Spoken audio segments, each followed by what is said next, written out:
YouTube, what's up? Back again for another daily fishing video here on Andrew Upshaw Fishing.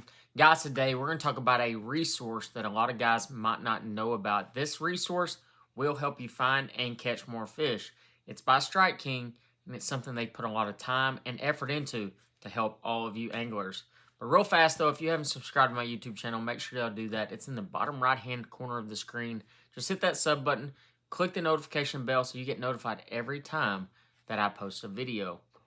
But guys, let's just go ahead and break this down. Let's go get into this regional bait selector. I'm going to show you exactly how to log into it, what you need to do to help and find more fish. Let's do it right here. So let's talk about this. This is the regional bait selector. All you have to do is you can either go to the Strike King website to find it, or you can just go to Google and type in regional bait selector Strike King. Very first thing that pops up is the 2023 regional bait selector. Now, this isn't some generic, hey, throw a buzz bait in the fall or go throw a spinner bait. This is actually built by interviewing each and every one of our pro staffers at specific times of the year in different regions. So the regions are broke down just like this. So you have different zones. You have zone 1, zone 2, zone 3, zone 4, zone 5, zone 6. So each zone is broken down, which is extremely important because a lot of times, you know, I'm not going to say, hey, you need to go throw a spinnerbait and you're in Michigan and it's 25 degrees outside and a 45-degree water temperature. That's not going to work for you. So having the understanding of each place being a little bit different demographic-wise and, you know, as far as like weather-wise is really, really important. So when it comes to fishing, we can break down a lot of things based off of months of the year. So we're just going to select one of my favorite months of the year, which is March. March is easily one of my favorite in the South because of the spawn. Well, obviously, the spawn isn't going on everywhere in March. You know, would the spawn be going on in zone 5 in March? Absolutely not. Zone 4 in March? Absolutely not. And even zone 3, March is actually a little bit early for the spawn. That's more of a pre-spawn time. But when you get in zone 2, the spawn is going on. So we're going to look at zone 2, and I'm going to show you exactly what it does and just show you just how exact some of this stuff is. I mean, they've worked really, really hard at Strike King to get this perfect. So all you do is you select your zone, you select a month. All right, so we've just selected March zone 2. And so what I'm going to do that, I'm going to show you exactly what they say and who they've interviewed and what baits they're going to talk about. And then to make it fun, we're going to look at October. You know, we're in the middle of October right now. We're going to look at October in probably zone 2 as well, just to kind of keep it consistent. And I'm going to guess what baits that they have in zone 2. And actually, it would probably surprise you that they're going to have baits that maybe I wouldn't even have picked, but they're going to have reasoning behind each one. So let's look at results. March zone 2. All right. Here's the results. We're loading results right now. They interviewed Strike King Pro Keith Combs. Keith Combs recommends a few key tips for anglers in zone 2 during March. This month, bass are spawning or in post-spawn with stained water in the 60s, and that is very accurate. You know, depending on what part of March is what you're dealing with. One thing that he recommends, bait number 1 is a Strike King 3/8 ounce tour grade swim jig with a scound bug trailer. I would absolutely agree with that. He opts for smoky shad with a pearl flash scound bug in clear water. If it's stained, he would throw a white swimming jig and a pearl scound bug. And he goes to black and blue when matching when dealing with muddier water. The only other thing I might add to that is maybe a bluegill swim jig, because I know the fish are on beds and those fish really like to react to the bluegill. The second bait of choice, Strike King KVD Sexy Frog. Not surprised there. Clear water white. He opts for black and the water is stained or muddy. Super simple. He's not sitting there saying 15 or 20 different colors. It's just a couple colors, black and white. You talk about some of the best frog fishermen in the world. I actually got to share a boat with Ish Monroe just the other day. And I swear, guys, his 2 favorite colors of frogs are white and black. And he has a reason to throw each one depending on certain situations. Strike King Ocho, once again, not surprised. Strike King Ocho is what I turn to basically all the time. I mean, it's just such a great bait. It is the bait that I won Lake Cherokee on, but I was using the 4-inch. But once again, it's a different area. The Ocho just has a really good sink rate. You can fish it weightless. You can flip it with a light weight. You can wacky rig it. You can do a bunch of different things with the Ocho, so it makes it worthwhile. The mid-size rage bug. Now, I'm not going to lie, that one got me a little bit, but from the understanding of where I feel like he's going to be using it, he's talking about punching mats, pitching around cover. But I'm going to tell you guys, I'm actually surprised because the mid-size rage bug is my favorite sight fishing rage bug that we make. So don't get me wrong, we make a bunch of different rage bugs. We make the baby rage bug, mid-size, regular size, and the Magnum rage bug.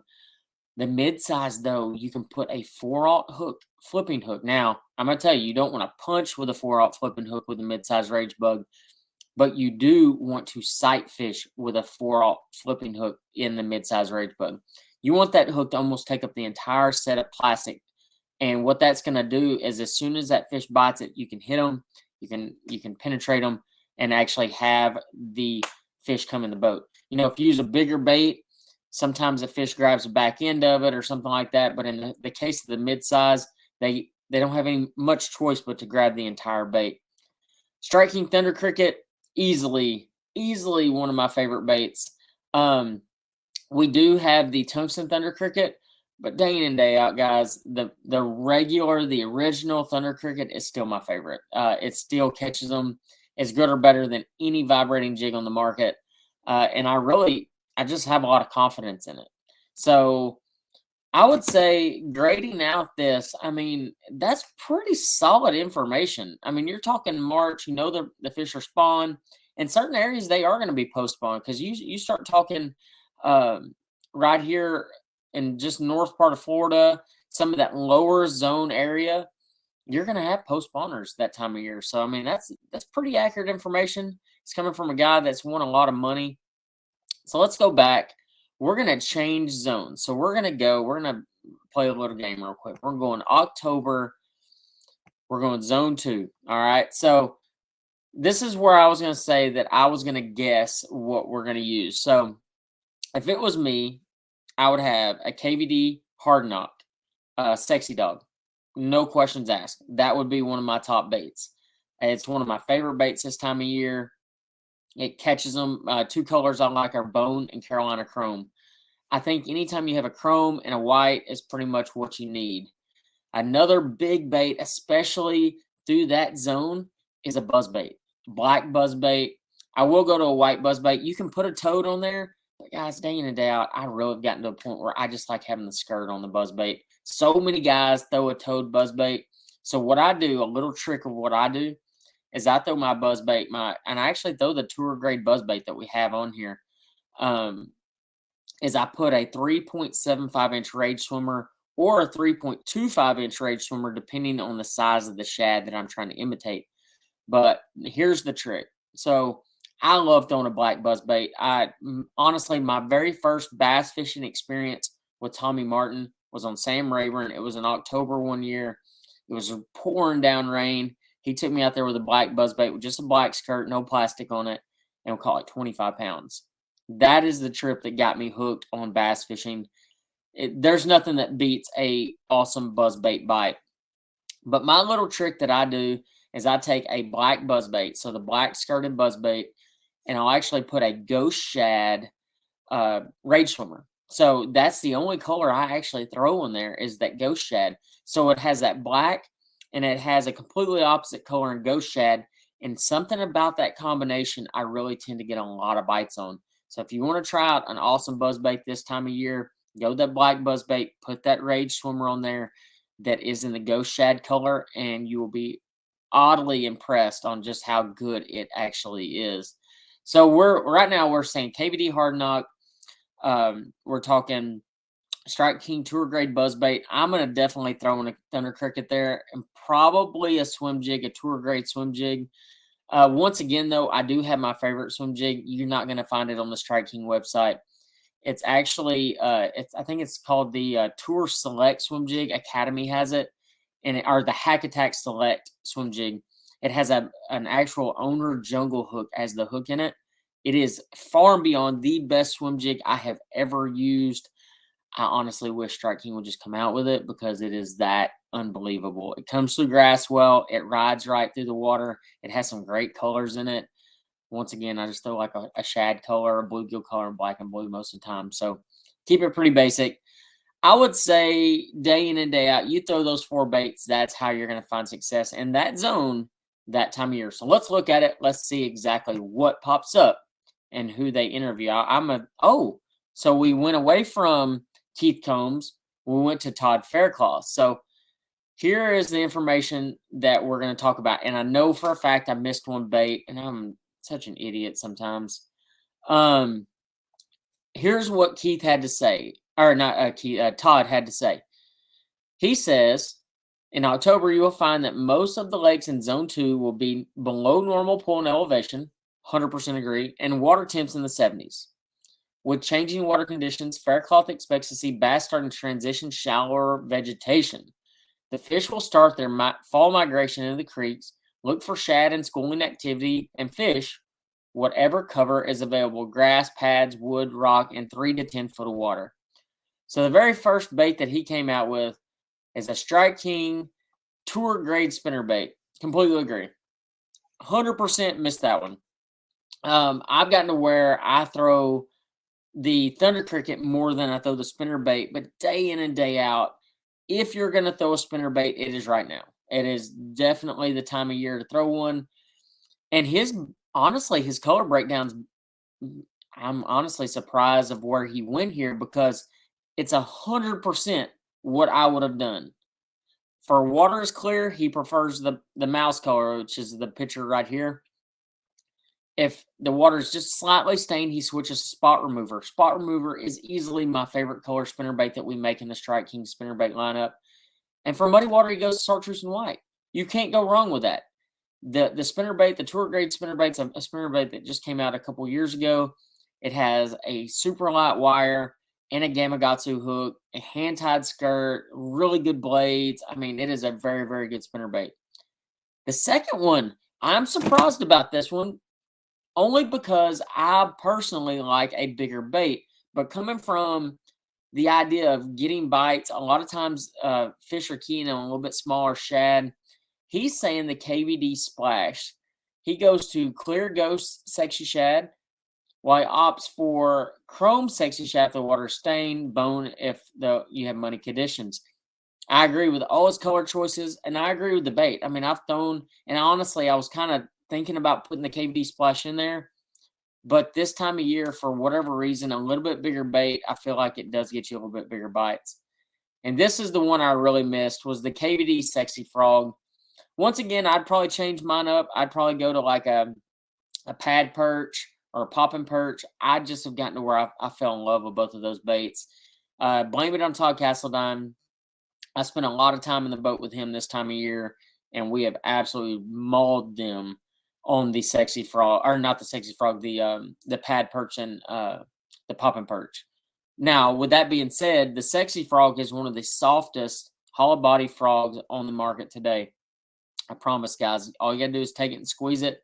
You're going to see a good gap between when you squeeze it and the hook bend, which is extremely important because if it's too tight or if the body's too tough or the wrong type of material, you're going to lose a lot of fish this time of year. So it's really important to have the right frog for those situations.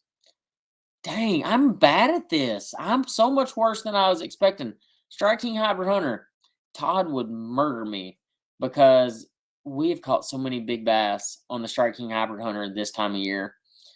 Clearwater minnow, yes, and yes. An oyster if the water's stained, black chartreuse, 100% agree. The Strike King Hybrid Hunter is the bait if you have submerged hydrilla this time of year. Day in and day out, submerged hydrilla, you pick up the Hybrid Hunter. Can you catch them on a lipless crankbait, like a red-eyed shad, two-tap, something like that? Absolutely. The bigger fish like the Hybrid Hunter. Just bottom line. This is where we're at. And his fifth bait is a Strike King Tour Grade Buzz Bait. There we go. He opts for sexy blue herring in clear water. Water is stained, he would throw chartreuse, and he will switch to black if the water is muddy. With that being said, guys, I don't know why it is, but if you take a black buzzbait this time of year, I don't care if the water's clear, muddy, stained, whatever. If you take a black buzzbait this time of year and you got some cloudy conditions, you have a chance to catch a really big bag of fish and maybe some really big fish on top of that. I can't tell you how many 6 to 9 pound bass I have caught on a buzzbait in the month of October, but it is ridiculous. Like, there's been so many big ones. But guys, more so than anything, I wanted y'all to see exactly what this regional bait selector was about, how it can help you to find fish certain times of year. Like I said, there is different months for every single zone. It will help you figure out, I mean, here's July, for instance. It'll help you figure out how to catch bass when the fishing is tough and help you modify your bait selection to fit whatever fishing situation you're dealing with. But guys, overall, I hope y'all enjoyed this particular show.